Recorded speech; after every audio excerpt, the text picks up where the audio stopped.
Hello, today I am going to talk about the historical background of the book Refugee by Alan Gratz. The book Refugee is about three children who had to flee their country in order to go to a safer place. But why are these people refugees? What happened in their countries? That is what I am going to explain to you. Listen carefully, you will have to be able to answer 5 questions afterwards. First up, Joseph. Joseph and his family were refugees due to their religious preferences. They were Jews. They lived during the Second World War.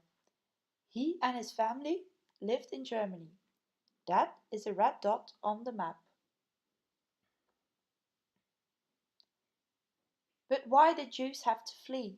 Well, due to the growth of Nazism and its anti-Semitic ideology, which means the discrimination and hate against Jews, the Jewish community was severely maltreated during the Second World War, and Hitler became an important political figure with a lot of power in Germany. From 1933 onwards, the persecution of Jews became an active Nazi policy. In 1936, Jews were banned from participating in education, politics, and people needed to start wearing the Jew star. So, a lot of rights were taken from them. The story of Joseph starts with Kristallnacht, but what is Kristallnacht? This happened in the night of November 9th to 10th, 1938. Jewish shops and offices were smashed and vandalized. The increasing anti-Semitism prompted a wave of Jewish mass immigration from Germany during the 30s. The remaining community were to be deported to ghettos and ultimately to death camps. Luckily for Joseph and his family, they were able to flee the country by boat, the St. Louis. On May 13th, the St. Louis sailed from Hamburg to Havana, Cuba. 937 people were on the boat, almost all of Jews fleeing Germany. Due to political issues in Cuba, the boat could not harbor in Havana. After being rejected, the St. Louis sailed for Miami. However, the White House President Franklin D. Roosevelt decided not to take extraordinary measures to permit the refugees to enter the United States. So, the St. Louis sailed back for Europe, where 4 European countries each took in 230 people. These countries were Great Britain, France, Belgium, and the Netherlands. Next up, Isabel. Isabel and her family are refugees as well. She is from Havana, Cuba. She fled her country by boat together with her family and one other family during the Cuban exodus in 1994. But what was the situation in Cuba? Why did they have to leave? Well, the person in the picture is Fidel Castro. He was the president of Cuba from 1976 to 2008. He died in 2016. Castro was both loved and hated.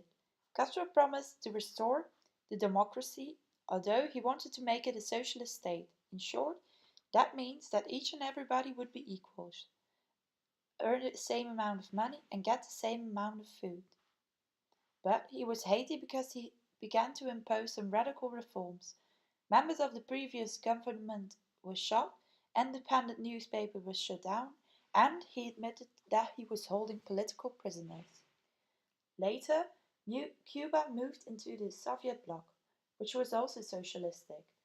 This caused a conflict between the US and Cuba. The US banned all exports from Cuba except for food and medicine. In 1993, Cuba lost the trade and subsidies from the former Soviet bloc. That, in combined with the long-term US blockade, caused Cuba into its most severe economic crisis. Due to this crisis, there was a lack of food, which caused a lot of internal conflicts with the people. A lot of people tried to escape the country in search of food and a safe place. In 1994, the Cuban president heightened the restrictions on leaving, which caused an exodus of more than 35,000 people. Exodus means a mass departure of people. Today's Cuba and Castro's Cuba are two whole different places. President Raúl Castro has restored the relations with the US in 2015. Lastly, Mahmud. Mahmud and his family are also refugees. Well, the city where Mahmud is from is called Aleppo. I'm sure you've heard of it in the news. Aleppo is a very important city in the Battle of the Syrian Wall. People have been fighting there for more than 7 years. But how did this war start? Well, in the so-called Arabic Spring that started the 18th of December 2010, there was a revolutionary wave. Both Tunisian and Egyptian presidents protested peacefully against the regime of the Syrian president, Assad.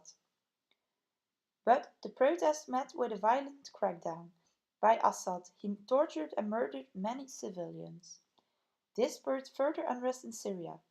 Protesters began to take up arms.